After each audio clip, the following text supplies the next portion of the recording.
Moro em Wisconsin, com meu marido. Tenho 35 anos. Meu terror é algo que me machucou muito.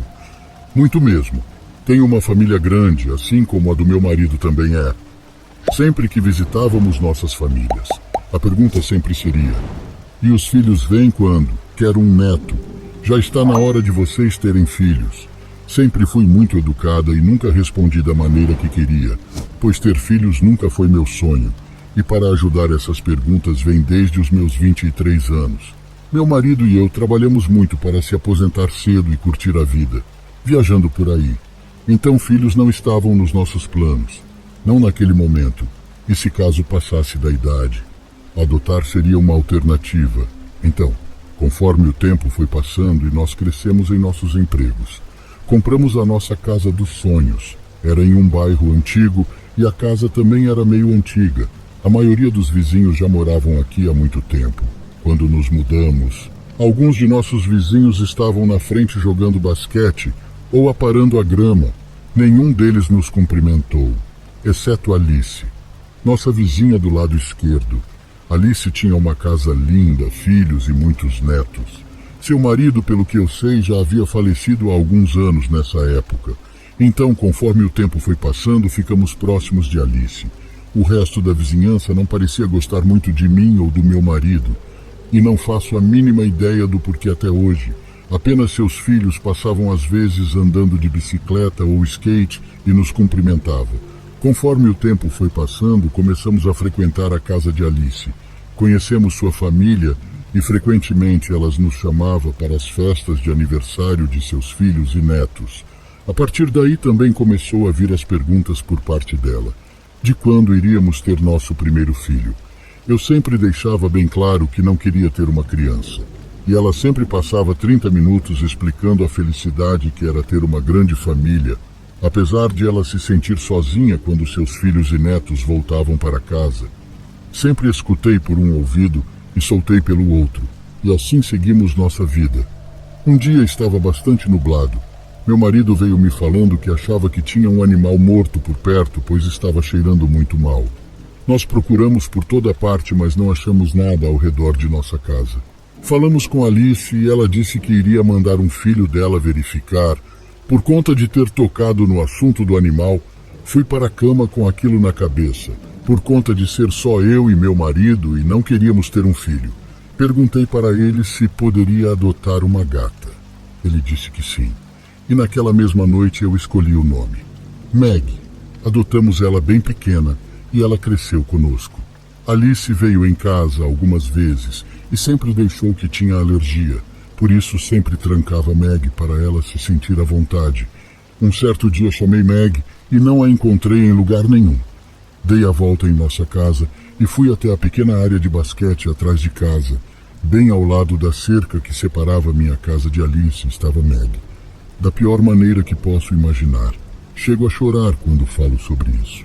Meg estava decapitada, com a cabeça na parte de trás do corpo e com o rabo no lugar da cabeça. Eu gritei muito naquele dia. Quase perdi a voz. Gritei por cerca de 5 minutos de joelhos até que Alice apareceu pela entrada da minha casa. Ela me perguntou o que estava acontecendo e eu mostrei para ela. Ela, com uma cara de espanto, mandou eu entrar e disse que tomaria conta daquela situação. Ela colocou Meg em uma caixa, já que meu marido não estava em casa, e deixou do lado de fora de casa. Eu estava em frangalhos. Eu tinha pegado um amor muito grande por Meg. Ela era uma gata muito inteligente, era o animal mais inteligente que já tinha visto em minha vida. Quando meu marido chegou, ele foi atrás dos devidos cuidados com o corpo de Meg e fez os procedimentos. Ele verificou as câmeras de segurança e não aparecia ninguém nelas. Ele pediu para um vizinho olhar em suas câmeras e, como eu disse, eles não gostavam de nós e não sabemos o porquê. Então ficou por isso. A partir desse dia, todos os meses, algum animal na nossa rua desapareceria. Teve um dia que meu marido precisou sair 4 horas antes para seu trabalho. Para ser mais exato, às 2 da manhã. Enquanto ele se arrumava, ele foi até os fundos da propriedade fazer algo que não me lembro. Mas só sei que ele voltou branco. Eu perguntei o que havia acontecido e ele me disse que não estava bem. Suspeitei que não era isso. Passou mais um tempo e um cheiro estranho sempre vinha até a janela da cozinha. Nessa época eu já não estava tão próxima de Alice, pois estava trabalhando feito doida. Às vezes ela vinha até em casa entregar uma torta para nós ou alguma outra coisa, mas era só isso. No dia em que eu estava em casa, e meu marido também, avisei ele sobre o cheiro. Ele me disse que estava sentindo o mesmo, mas não sabia de onde estava vindo. Naquele mesmo dia, algumas horas depois, levantei do sofá com sons de gritos. Meu marido desceu correndo do nosso quarto e foi até lá fora ver o que estava acontecendo. Nosso vizinho e nossa vizinha Alice estavam discutindo. Quando eu olho para o lado, vejo 4 animais mortos em estado avançado de decomposição. O vizinho explica que havia retirado do chão no porão de Alice. Ele entrou por uma pequena janela que tinha quase de frente para minha cozinha e lá retirou os animais que estavam enterrados. Meu marido olhou para Alice e disse: "Você sabe o que eu vi aquele dia, né, Alice?" Ela tentou desmentir, mas perguntei o que era. Ele disse que no dia em que saiu para trabalhar mais cedo, viu Alice com a roupa toda suja de sangue, com uma faca e um gato morto em suas mãos, e que ele não tinha me falado para não me magoar. O vizinho imediatamente chamou a polícia. Os filhos de Alice chegaram logo depois. Tentaram explicar, mas não havia como explicar o óbvio. Porém, nada foi feito em relação a isso na época. Nunca mais falamos com Alice, e eu nunca a perdoei pelo que fez com minha gata Meg. Nunca tinha suspeitado dela, pois ela sempre foi muito boa conosco. Diferente dos outros vizinhos que eu sempre suspeitei. Ela não suportou ficar em sua casa, pois as crianças todas as semanas jogavam ovos e pintavam. Velha maldita em sua porta.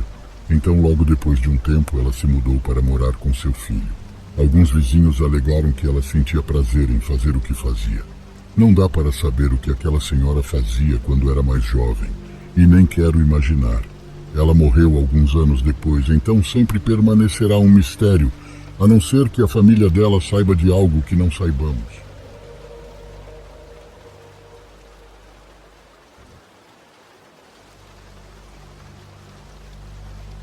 Eu era muito jovem quando minha família se desfez. Muito jovem para realmente entender o que está acontecendo, mas velho o suficiente para doer muito. Meu pai desapareceu e minha irmã mais velha mudou-se para a Califórnia.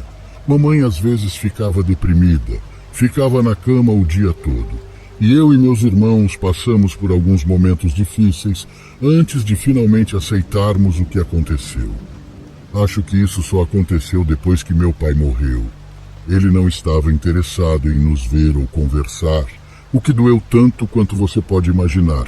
Então um dia soubemos que ele foi encontrado morto em algum estacionamento de trailers de Los Angeles, basicamente tendo bebido até morrer. Houve um funeral ao qual comparecemos.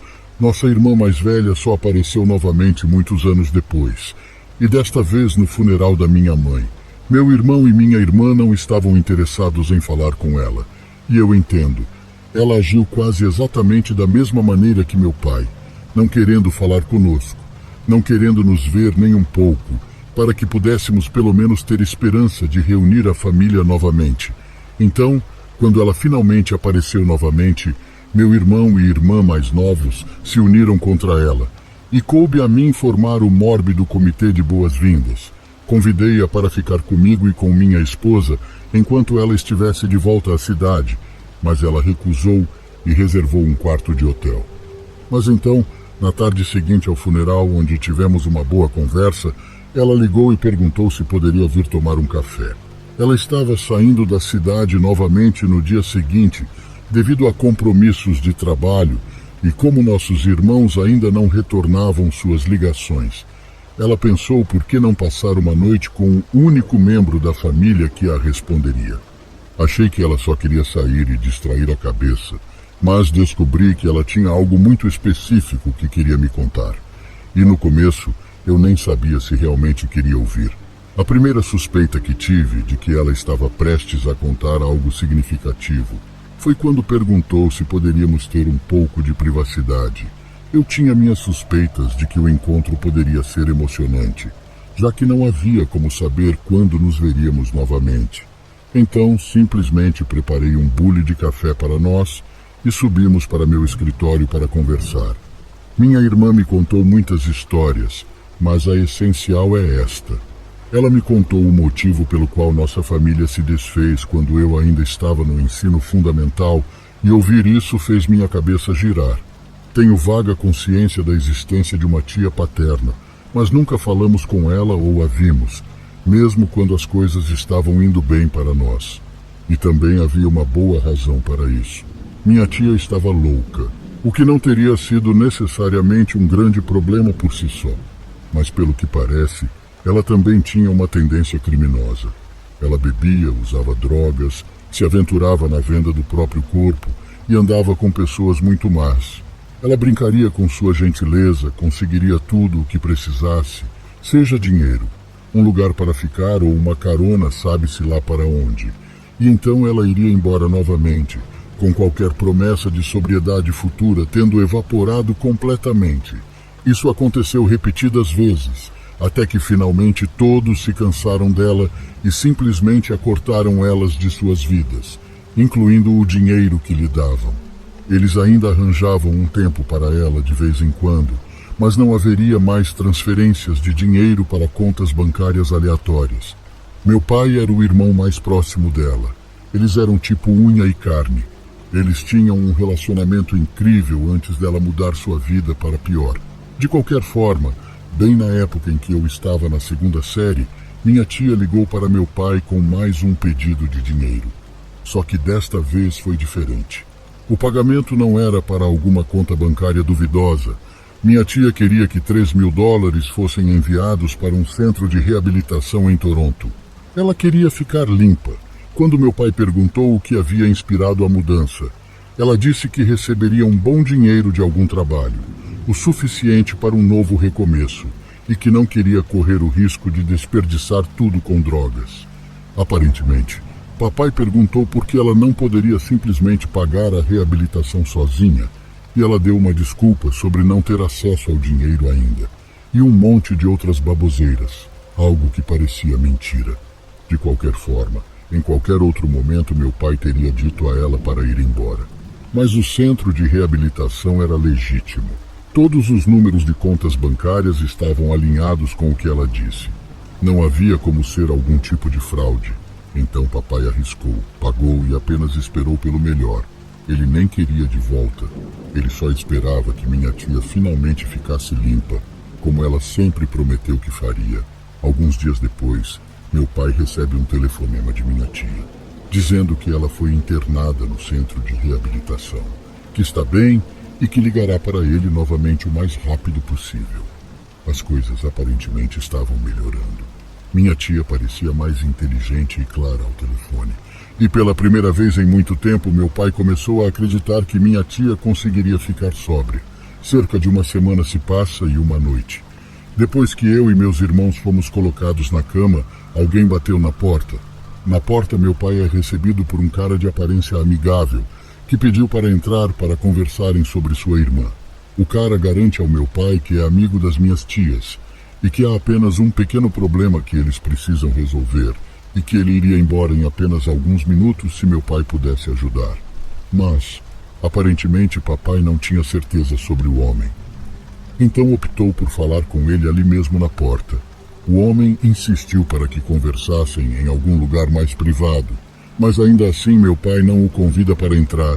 Ele estava preocupado que o cara estivesse procurando minha tia por motivos ruins e não bons. E ele estava certo. O homem explicou que ela havia cometido o erro de roubar pessoas muito más, e eles sabiam que era ela porque só ela e uma outra garota haviam desaparecido quando o roubo foi descoberto. O cara então explicou que tudo o que eles queriam era conversar com minha tia e recuperar o que lhes foi tirado. No início, meu pai se fez de bobo e fingiu não saber onde minha tia estava. Mas de alguma forma, o cara simplesmente sabia.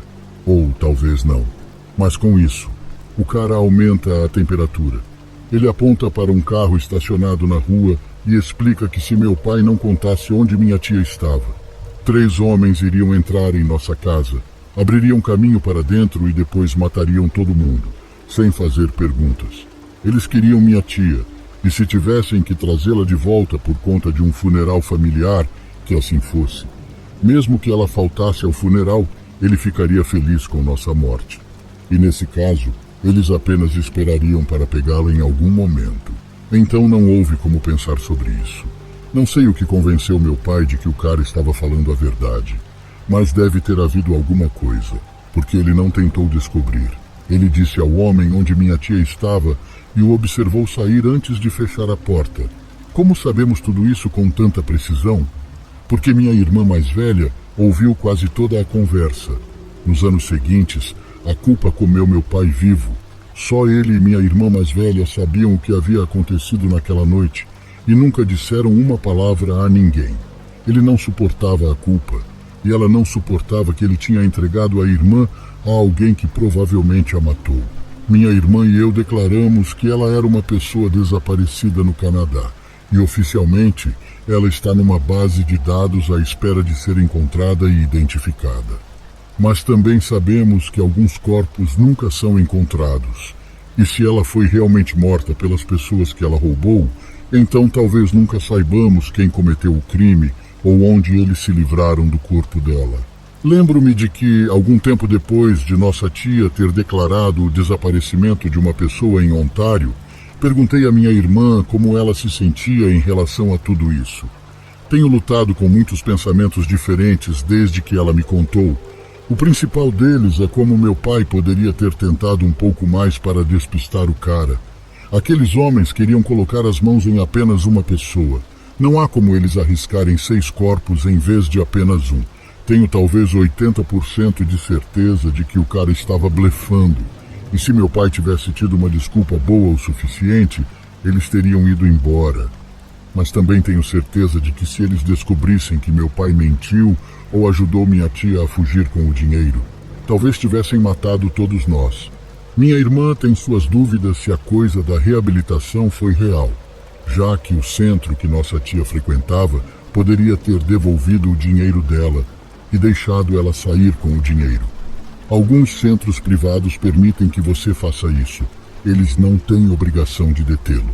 A polícia do Canadá diz que não há provas de qualquer crime, pois a nossa tia pode ainda estar viva e bem.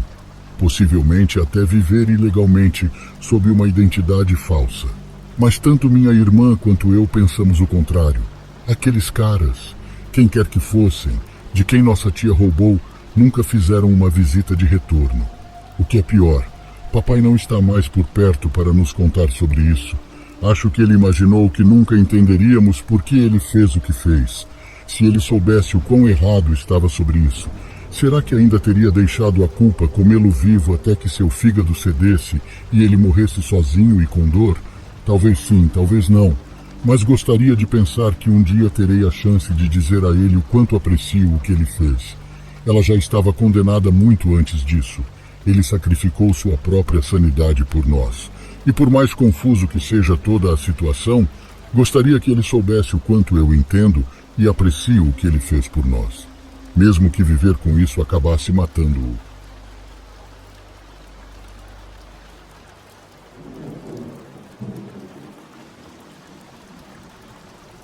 Há alguns anos eu trabalhava como segurança em um estacionamento, bem no centro da cidade. Durante o dia estaríamos cheios de gente trabalhando na cidade. À noite, a situação aumentava novamente com as pessoas passeando pelas lojas. Trabalhei no turno da noite. Começava às 16h30 e iria até 1h30 da manhã. Uma coisa boa daquele lugar era que estava coberto de câmeras. Como ficava sozinho a maior parte da noite, foi uma vantagem poder ficar de olho em tudo com facilidade. Havia um pequeno prédio em uma das esquinas do terreno. Era lá que eu ficaria a maior parte da noite. Havia uma mesa na frente com 2 monitores de computador que mostravam as imagens das câmeras. Cada uma delas foi dividida em 4, então acho que havia 8 câmeras no total.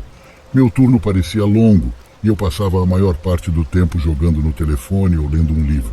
Não havia nenhuma exigência de patrulhar a área, mas eu faria isso de qualquer maneira, apenas para esticar as pernas. Eu diria que provavelmente daria cerca de 10 ou 15 voltas ao redor de tudo, cada turno. Havia vários clientes regulares no estacionamento. Não falava com nenhum deles porque nosso sistema de pagamento era totalmente automatizado. No entanto, passei a reconhecer várias pessoas. Esta história é sobre uma jovem que costumava estacionar em nosso estacionamento quase todos os dias, por volta das 18h30. Ela entrava no estacionamento e estacionava o carro, depois caminhava pela calçada longe de onde ficava meu escritório. Acho que ela trabalhava à noite no centro da cidade, então esse padrão se repetia quase todas as noites. Ela às vezes voltava por volta da meia-noite e ia embora. Às vezes eu ia embora antes que ela voltasse. Uma noite por volta das 18h40, numa sexta-feira, eu estava na minha mesa assistindo às imagens da câmera. Notei um único homem parado na calçada ao lado do estacionamento. Ele chamou minha atenção porque andava de um lado para o outro de um jeito nervoso e estranho. Caso contrário, eu não o teria notado. Suas mãos estavam nos bolsos, mas eu não conseguia ver seu rosto porque ele estava de costas para a câmera. Nesse momento, o carro da mulher parou. Ela saiu e seguiu pela calçada. No momento em que ela estava saindo, o homem começou a andar na mesma direção, ficando a uma boa distância atrás. Fiquei alarmado, mas não tenho certeza se estava exagerando. Acompanhei os dois nas câmeras o máximo que pude, mas eventualmente eles estavam fora de vista. Pensei nisso o resto da noite e no final do meu turno estava convencido de que não era nada. Tinha muita gente por ali e duas pessoas andando na mesma direção não é crime. Achei que parecia sinistro, mas quando pensei em explicar para a polícia, percebi que iria parecer um maluco. Quando meu turno acabou, saí e fui para casa. Na noite seguinte eu estava trabalhando novamente. Era uma noite de sábado e assim que cheguei lá estava muito movimentado. O estacionamento estava absolutamente lotado. Nenhum único lugar estava livre. Como não reservamos vagas, isso significava que nenhum carro novo poderia entrar até que um saísse. Por conta disso, essa foi uma das raras noites em que a mulher não estacionou conosco. Ela deve ter tido que encontrar outro lugar, já que estávamos lotados. Às 18h30, eu estava olhando para as telas do computador novamente. Foi quando notei aquele mesmo homem inquieto de antes. Ele estava exatamente no mesmo lugar, andando de um lado para o outro, como na noite passada. Eu o observei por alguns minutos e depois voltei para o meu telefone. Após cerca de 15 minutos, olhei novamente para a tela e o homem ainda estava lá, ainda no mesmo lugar. Resolvi então dar uma volta pelo estacionamento só para esticar as pernas. Quando cheguei ao canto onde o homem estava, finalmente consegui vê-lo bem. Ele tinha cerca de 40 anos, era robusto e media cerca de 1,80 m mais ou menos. Ele usava uma jaqueta, calça de moletom cinza e uma mochila pendurada no ombro. Fiz contato visual com ele por uma fração de segundos, mas ele desviou o olhar rapidamente e continuou a andar naquele local. Voltei para o meu escritório, sentindo como se algo não estivesse certo. Eu o observei intermitentemente durante a hora seguinte. Ele mal se moveu daquele lugar na esquina. Eventualmente olhei para a tela novamente e ele finalmente desapareceu. Mas não vi em que direção ele foi. Eu tive os próximos 2 dias de folga do trabalho. Então, na noite seguinte que estive lá foi terça-feira. Cheguei lá às 16h30, como de costume, e me acomodei na mesa. Tomei um café e estava lendo algo no meu celular. Não estávamos ocupados naquela noite. Estávamos com cerca de 1/3 da capacidade. Novamente, por volta das 18h30, vi o mesmo homem parado no mesmo lugar. Então um carro entrou no estacionamento. Era aquela mesma jovem. Ela saiu e desceu a rua como sempre. E novamente o homem pareceu segui-la. A essa altura eu estava ficando preocupado. Eu tinha certeza de que ele a estava perseguindo e não tinha ideia de quanto tempo isso estava acontecendo. Enquanto estava ali sentado, não sabia o que fazer. Eu ainda não achava que havia o suficiente para chamar a polícia. Mas eu tinha que fazer alguma coisa. Mais tarde naquela noite, quando eu estava saindo, um dos outros guardas, Raul, entrou para ocupar meu lugar. Contei-lhe o que estava acontecendo e disse-lhe para ficar de olho no carro da mulher para ter certeza de que ela estava segura. Ele me disse que tentaria. Esse padrão continuou pelas noites seguintes e a cada dia eu ficava cada vez mais preocupado. Liguei para a polícia pedindo conselhos, Mas quando contei o que estava vendo, eles me disseram que não havia nada que pudessem fazer. Eles estavam preocupados e pareciam levar isso a sério. Mas com as provas que eu tinha, não havia como fazer uma prisão. Eles me disseram para continuar assistindo e que esperavam que não acontecesse nada. Porém, uma noite as coisas atingiram outro nível. Foi uma noite tranquila durante a semana e a mesma coisa aconteceu no início do meu turno. Aquele homem estranho estava parado na calçada e seguiu a mulher quando ela saiu do carro. Eu estava ficando muito preocupado a essa altura. Era a 7ª ou 8ª vez que ocorreu. Mais tarde, por volta da meia-noite, eu estava olhando para as telas novamente e eu vi o homem entrar no quadro. Desta vez, ele foi direto para o estacionamento, embora eu tenha certeza de que ele não estacionou lá. Desviei o olhar por menos de 1 minuto e então, quando olhei para trás, ele havia sumido. Isso não foi tempo suficiente para ele fugir, então fiquei confuso. Eu sabia que ele ainda devia estar em algum lugar, mas não conseguia encontrá-lo. Algo não estava certo. Então me levantei e decidi dar uma volta no estacionamento para ter certeza de que o homem realmente havia sumido. Depois de alguns minutos, o carro da mulher apareceu. Do meu ângulo, mal consegui ver um homem agachado atrás dele. Ele não pareceu me notar. Naquele momento, liguei para a polícia. Eles chegaram lá em menos de 5 minutos e prenderam o homem. Eu os contei sobre toda a história, para dar-lhes contexto. Quando o revistaram, encontraram uma arma, uma faca grande e um rolo de fita adesiva em sua mochila. Esse é o fim de tudo. Pelo que eu sei, o homem foi preso por perseguição. Mas isto pode apenas ser a ponta do iceberg. Não sei se acabou aí, mas nunca mais vi o homem. Talvez ele tenha desistido, ou talvez tenha ficado mais esperto. Como eu disse, o estacionamento estava equipado com câmeras. Ele pode ter aprendido a evitar lugares como esse.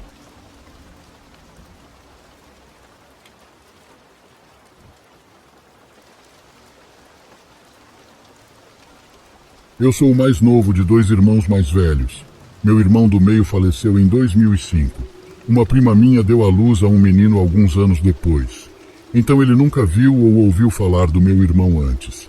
Avançando mais alguns anos, quando o menino aprendeu a falar, minha tia foi na minha casa um dia e estava contando à minha mãe que o filho dela tem um amigo imaginário, de quem ele está sempre falando.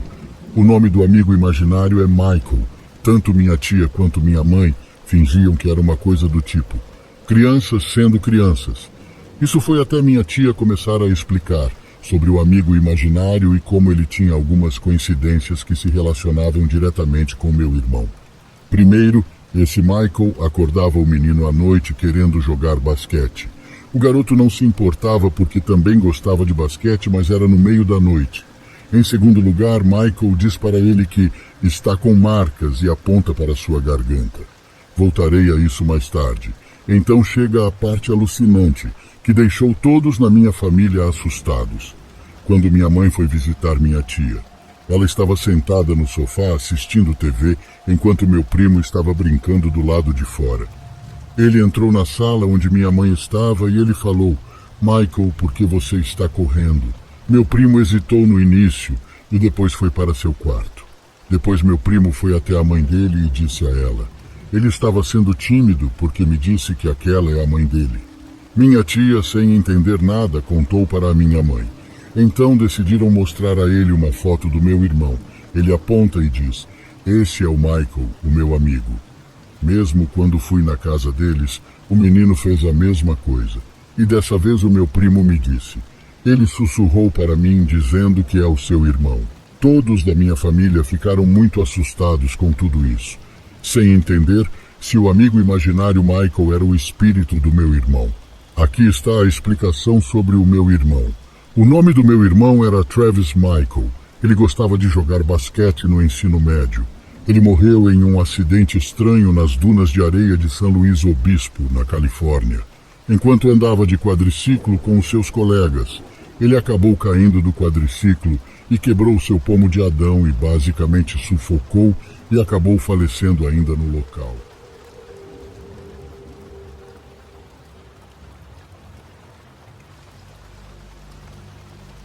Usei alguns dos principais aplicativos de namoro quando era estudante. Eu já conheci algumas garotas na vida real, mas sempre foi difícil para mim conseguir um encontro. Tenho uma personalidade estranha e sou tímido. Quando descobrem que tenho uma péssima personalidade, já estão um pouco atrasadas. É muito mais fácil do que me encontrar pessoalmente, porque pessoalmente eles percebem que sou estranho na hora. Um dia eu estava vasculhando o Bumble. Combinei com alguém chamada Ashley.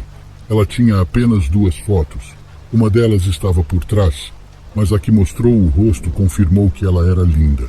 O perfil dela dizia que ela estudou na minha escola, mas eu não a reconheci. Eu estava no último ano e não conhecia muitas pessoas mais jovens. Ela me enviou uma mensagem segundos depois de me aceitar. Fiquei feliz por ela ter feito isso. Depois de 5 ou 6 mensagens, concordamos em nos encontrar na vida real. Havia um bar perto da nossa escola onde eu ia às vezes. Não é um pub do campus, mas um lugar onde muitos estudantes iriam. Cheguei cedo, sentei-me à mesa e pedi uma bebida. Nunca trocamos números por questões de segurança, então ainda nos comunicávamos pelo aplicativo. Peguei meu celular para verificar minhas mensagens. Não havia recebido nenhuma novidade dela. Ainda era cedo, então apenas esperei. Enquanto eu estava sentado lá, notei um homem no bar que ficava olhando para mim. Eu apenas tentei ignorá-lo. Depois de mais 10 minutos, já havia passado da hora em que Ashley deveria aparecer. Ela estava apenas alguns minutos atrasada naquele momento. Então não é grande coisa. Porém, verifiquei minhas mensagens novamente e desta vez, quando abri, ela havia me bloqueado. Ela me deu um bolo. Fiquei magoado e desapontado. Foi a primeira vez que alguém fez algo assim comigo. Quando eu estava prestes a sair, notei aquele homem no bar olhando para mim novamente. Me assustou por algum motivo, mas eu não sabia por quê. Encontrei o garçom, paguei minha conta e fui ao banheiro. Quando finalmente estava saindo, percebi que o homem do bar já havia saído. Voltei para minha casa e contei aos meus colegas de quarto o que aconteceu. Eles riram de mim como qualquer bom amigo faria. Depois jogamos alguns videogames. E depois de cerca de 1 hora, ouvimos um forte estrondo na janela da frente da casa.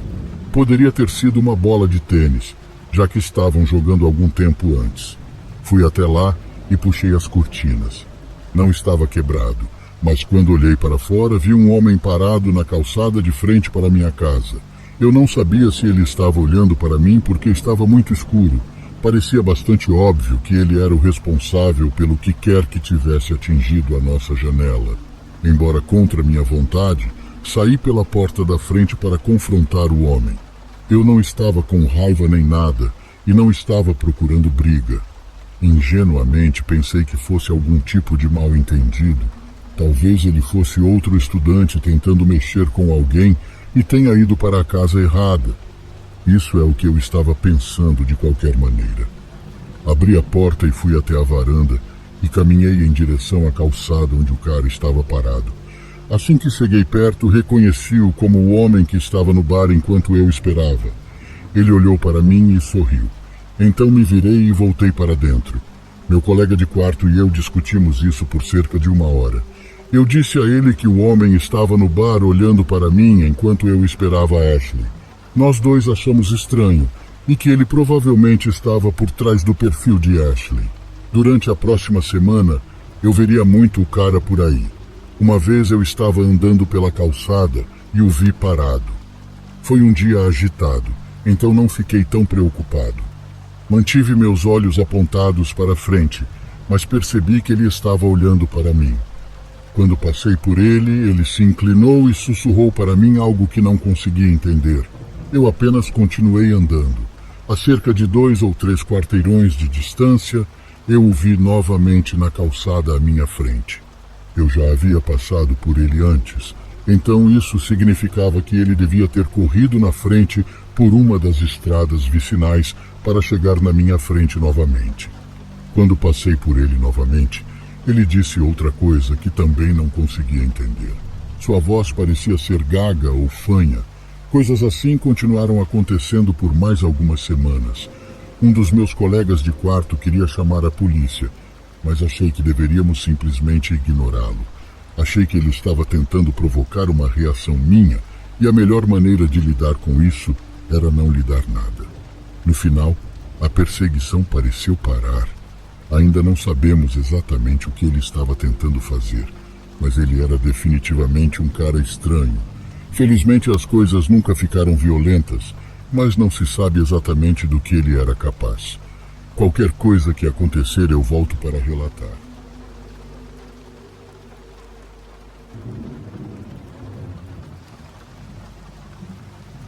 Quero começar dizendo que moro em uma pequena cidade com uma população de cerca de 2.000 pessoas.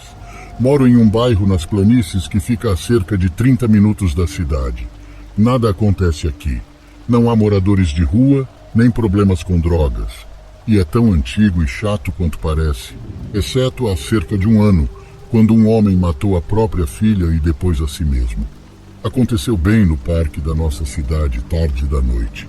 Mas não é essa a história que estou contando. Eu faço rodeio e meu vizinho também, que por acaso é um grande amigo meu.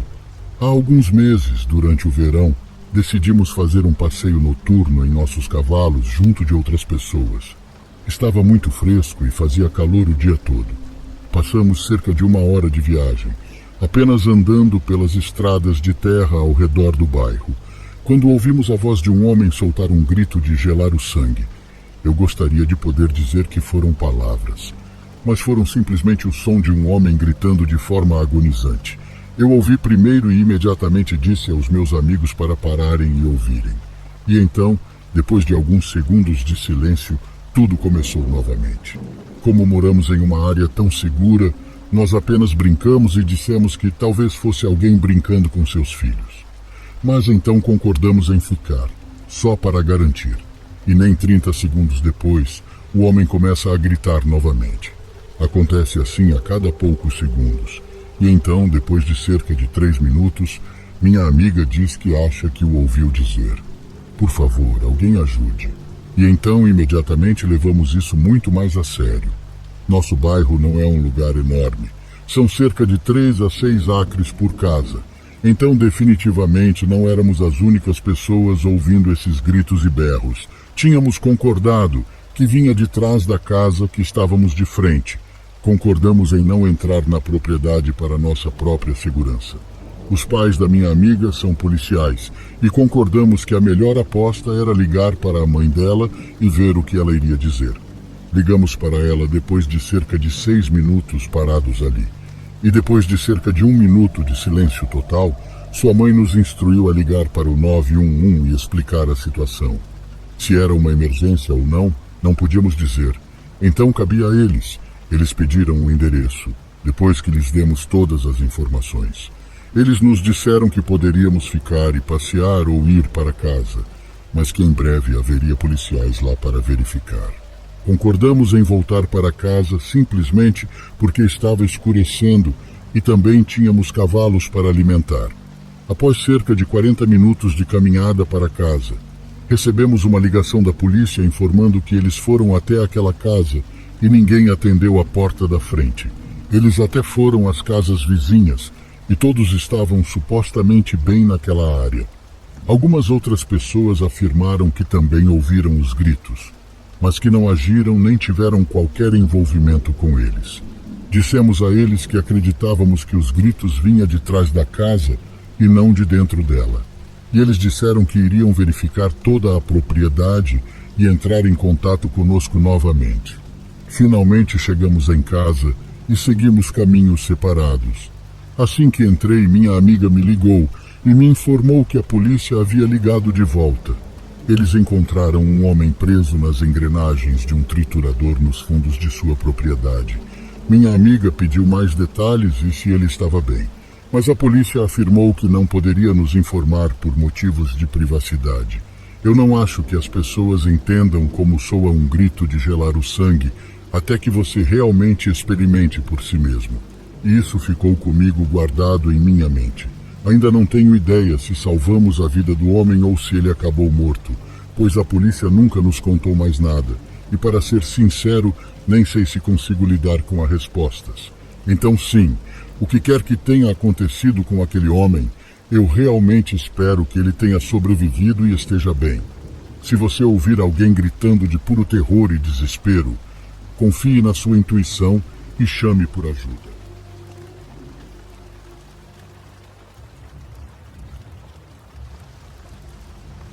Morei em uma casa com um fantasma há cerca de 3 anos no norte de Baltimore. Comecei ouvindo passos no sótão, que ficava logo acima do meu quarto. Eu acordava por volta das 2 ou 3 da manhã e ouvia os passos indo de uma extremidade da casa para a outra por cerca de 30 minutos todas as noites. Isso me assustou, mas simplesmente tirei isso da cabeça. Só quando comecei a ver a porta do armário é que percebi que algo estava realmente errado. Eu jantava, lavava as louças, saía para a sala e voltava 2 minutos depois para tomar uma bebida ou algo assim. E encontrava todas as portas abertas. Mesmo assim, simplesmente ignorei porque não queria pensar que estava vivendo sozinho com um espírito. Então a merda começou a ficar real. Minha namorada se mudou e começou a limpar a casa. A casa costumava ser a casa da minha tia-avó e houve alguns arrombamentos antes de eu me mudar. Havia cerca de 5 quartos no andar principal, sendo um deles um antigo escritório cheio de papéis jogados por toda parte. Foram necessários cerca de 10 sacos de lixo para tirar tudo. Havia um porão cheio de ferramentas de marcenaria muito antigas e outras coisas aleatórias. E depois havia o sótão. Tinha uma escada que levava do hall de entrada até no topo da escada. Dava para uma grande sala com aqueles espaços expostos que se estreitam até as bordas do telhado. De um lado do quarto estava a cama mais assustadora que já vi. Uma grande estrutura de latão e um colchão todo rasgado e cheio de sujeira. Os espaços estavam cheios de potes e vasos antigos, infelizmente nada de valor. Então minha namorada estava limpando o andar principal enquanto eu trabalhava no sótão. Eu também levei meu cachorro lá. Meu cachorro é muito esperto, não late e não deixa barulhos incomodarem. Os sótãos costumam ser quentes como o inferno, especialmente em agosto, mas esse sótão estava sempre frio. Eu sempre senti como se estivesse sendo observado naquele lugar. Tinha uma sensação estranha toda vez que estava lá em cima. Levei meu cachorro para cima porque não gostava de ficar lá sozinho por horas. Assim que chegou ao topo, ele congelou e olhou diretamente para o espaço. Tentei tirar ele dessa situação e quando o toquei ele gritou. Começou a latir incontrolavelmente e desceu as escadas correndo. Ele continuou a latir ao pé da escada até que desci e fechei a porta. Coloquei ele lá fora e voltei. Passei mais 30 minutos lá em cima limpando aqueles malditos espaços até ouvir alguma coisa. Parecia algo deslizando no chão atrás de mim. Eu me virei e então um dos potes do outro lado da sala caiu direto no chão, próximo aonde eu estava limpando. Já tive o suficiente, muitas experiências inexplicáveis. Fiquei preocupado com minha namorada e meu cachorro. Eu tinha que fazer alguma coisa. Levantei no meio da sala, estou com arrepios ao escrever isso, foi muito real, e disse: olha, não sei o que você está tentando fazer, mas conheço meu tio-avô e minha tia. Viveram e morreram aqui. Sei que estou jogando fora todas essas coisas, mas não tenho motivos ruins ou desrespeito por este lugar. Se você é um deles, por favor, deixe-nos viver aqui em paz. Ouvi barulho, mas nenhuma resposta. Depois disso, ainda ouvi passos no sótão, mas me senti muito melhor e nunca mais abriram e derrubaram nada. Até meu cachorro estava visivelmente mais confortável na casa.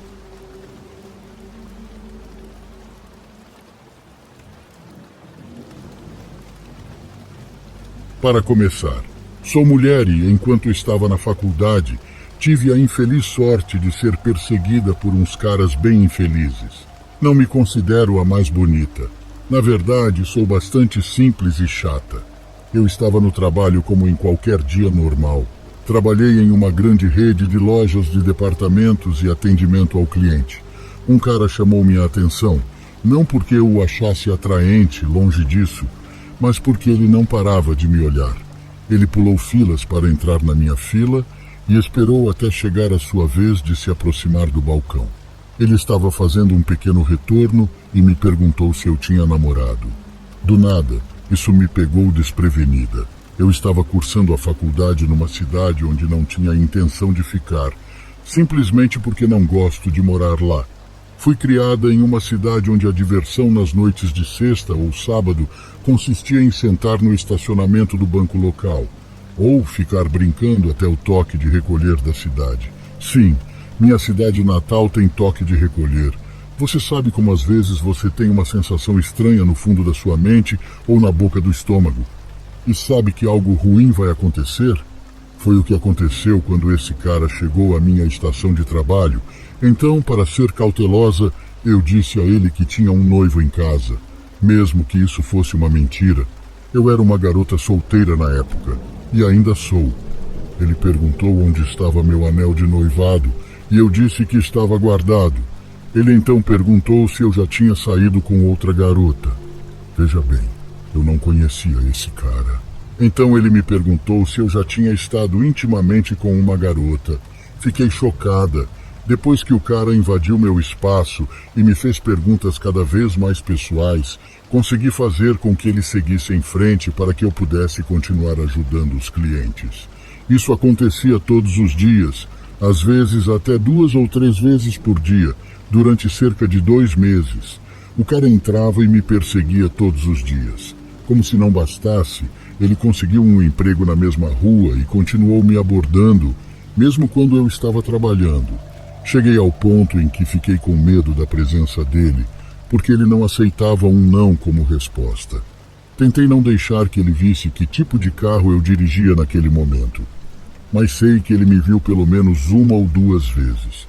Um dia ele me deu seu número e perguntou se eu gostaria de sair com ele. Eu denunciei ele para seu supervisor e infelizmente me disseram que eles não poderiam demiti-lo. Nunca revelei a ele onde morava, mas o vi algumas vezes estacionado a apenas 2 ou 3 casas de onde eu morava. Eu morava fora do campus, em uma casa com minha irmã mais velha e seu noivo. Não moro mais naquela área e não trabalho mais naquele lugar, mas sempre me preocupo com a possibilidade de ele aparecer no meu novo emprego. Mesmo estando a cerca de 2h30 a 3 horas de distância dele. Só quem passou por isso vai saber o terror que é.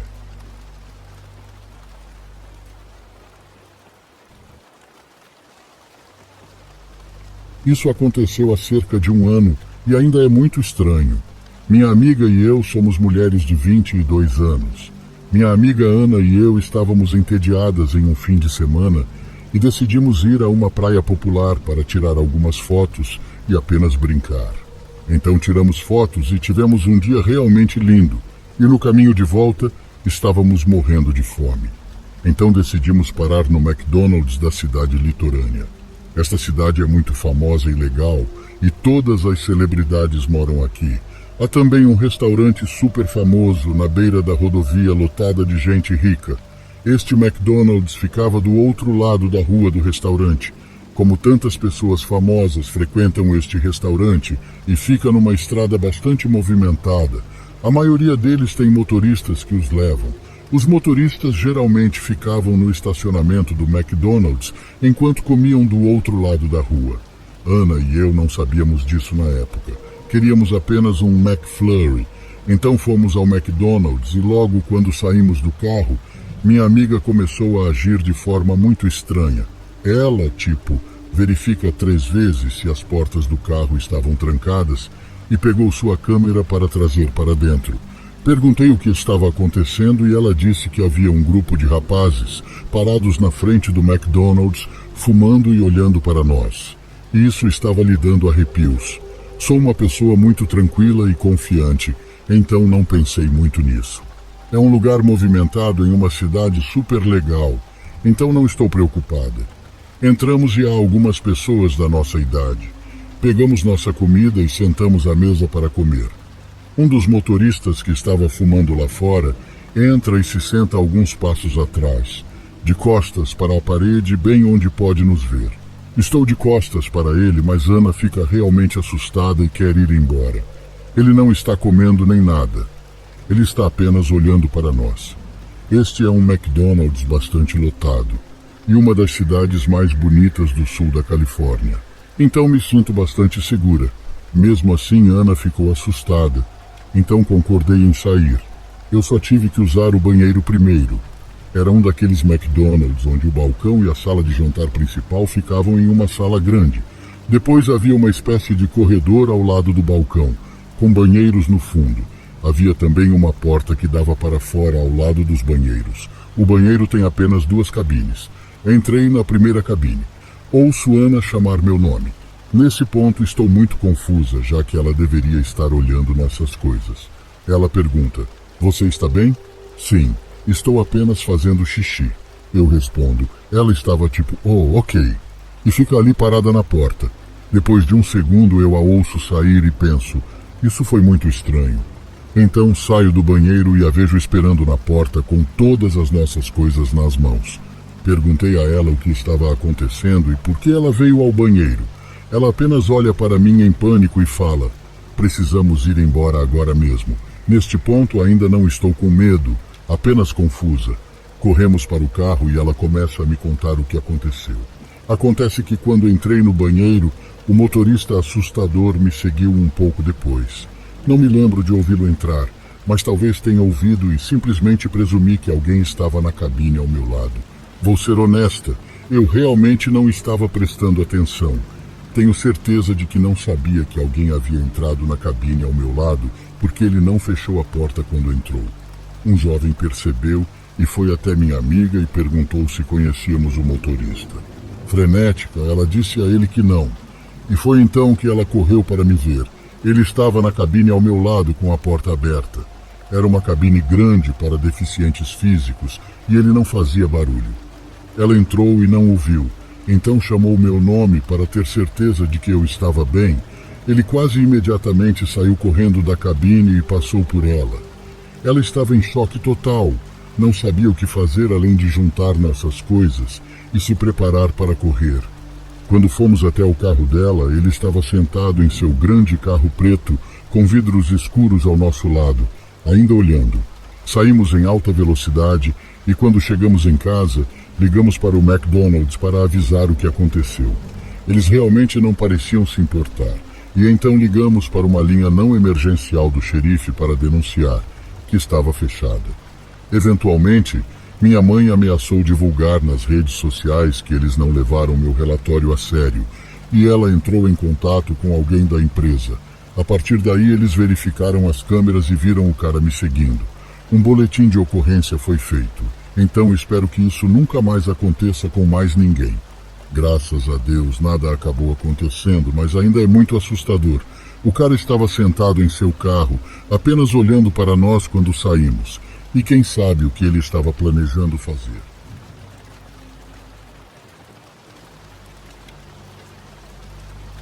Essa história não é 100% minha, mas já presenciei coisas estranhas dentro dessa casa. Minha amiga Liz mora em uma casa que acreditamos ser mal assombrada. Lembro-me claramente uma das primeiras vezes que visitei Liz, cujas primeiras palavras que saíram de sua boca consistiram em: "Este lugar é mal assombrado, você verá." Enquanto nos aproximávamos dos íngremes degraus de madeira, pintados em uma cor branca, que parecia descascar e deformar com o tempo e as tempestades de chuva consistentes. Ela ficou muito fascinada por me mostrar e contar sobre a casa. Lembro de como a casa dela parecia estranhamente familiar. Lembrava uma antiga casa vitoriana onde cresci anos atrás, com seu toque elegante de móveis de madeira e grades, bem como uma essência misteriosa que sufocava o próprio ar que respirávamos. Os pais dela eram gentis e passavam a maior parte do tempo no quintal, o que me deixou um pouco perplexa, considerando que esta casa era enorme e tinha espaço suficiente para cerca de 3 famílias. Na época, eles tinham 3 cachorros pequenos e um gato anormalmente grande que costumava ficar na sala de jantar por motivos óbvios. Durante vários momentos do dia, cada animal agia de uma forma estranha em particular. Tudo começou com o gato deles. Ele simplesmente ficava sentado lá e olhava para qualquer parede por até 20 minutos, sem se mover ou piscar. Ocasionalmente, quando você o chamava, ele se animava e voltava à realidade e andava por aí como se nada tivesse acontecido. Mas depois de alguns minutos, ele parava de repente. e cada pedaço dos seus pelos ficava eretos, e ele ficava assim por 1 ou 2 minutos antes de voltar à sua postura normal, ou andar como se nada tivesse acontecido. Normalmente, cerca de meia hora após o comportamento estranho do gato. Um dos cães menores começava a latir incontrolavelmente. Eu sei que os cães latem para tudo, se ouvirem um barulho, ouvirem alguém passando por sua linha de visão. Mas esse cachorro literalmente arranhava todos os móveis e causava um estresse imenso para os outros animais e para os seus donos. Além disso, seu latido estava sempre direcionado exatamente para a mesma parede em que o gato estava fixado e normalmente demoraria alguns minutos para ele se acalmar. Constantemente brincávamos sobre ter duendes morando dentro das paredes e assustando os animais, mas quanto mais penso nisso, mais começo a perceber que só inventamos aquelas pequenas coisas surreais. Para evitar que enlouquecêssemos, após a explosão de latidos, os dois imediatamente corriam em círculos pela casa. A sala de jantar, a cozinha e a sala de estar estavam todas conectadas em uma rotação circular. Então, às vezes, eles continuavam por quase meia hora.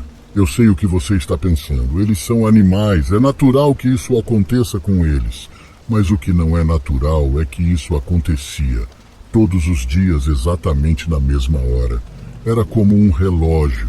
Você podia contar os segundos depois que o gato se acalmava para cronometrar perfeitamente o latido intenso do cachorro menor. Outras pequenas coisas consistem em itens simples que desapareciam sem qualquer vestígio. Estou falando como se você pudesse deixar cair algo no chão e ver diretamente onde deveria estar.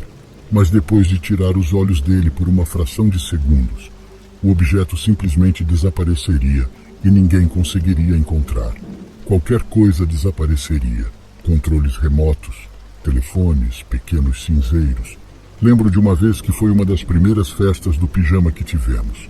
Deixamos alguns papéis em uma das mesas de centro enquanto estávamos acompanhando o jogo de tabuleiro, com pequenas folhas de dicas como quem evoluiu para o que no jogo.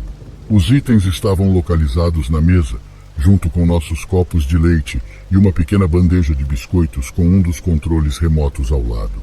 Uma de nós tinha que usar o banheiro e a outra tinha que descer para pegar alguns cobertores depois de terminar cada tarefa e nos encontrarmos na sala. Algumas coisas haviam desaparecido. Depois de minutos procurando pelos itens, nós os encontramos jogados no corredor, enquanto os animais se encolhiam ou fingiam que estava tudo bem. Em ocasiões sérias, às vezes a porta batia tão alto que todos os pelos do corpo ficavam instantaneamente arrepiados. Nenhuma das janelas ou portas estava aberta. Lembro que iríamos verificar todas por precaução, e mesmo assim as portas sempre batiam com muita fúria. Alguns pontos estavam sempre intensamente frios. No mínimo, o local seria vários graus mais frio do que o ar ao seu redor. E às vezes você podia senti-lo se mover como se estivesse perseguindo você por toda a casa. As luzes do nada acendiam a qualquer hora. Você poderia ter todas as luzes apagadas naquela casa e de repente todas elas estavam acesas. Você podia até ouvir o som do interruptor de luz sendo batido com força.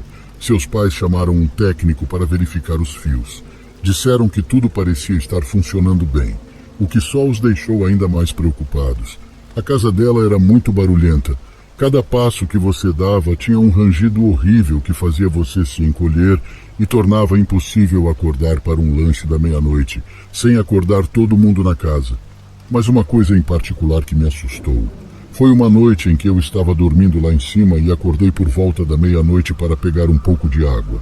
No caminho de volta, ouvi um som como se alguém estivesse subindo freneticamente os degraus e parasse no meio do caminho.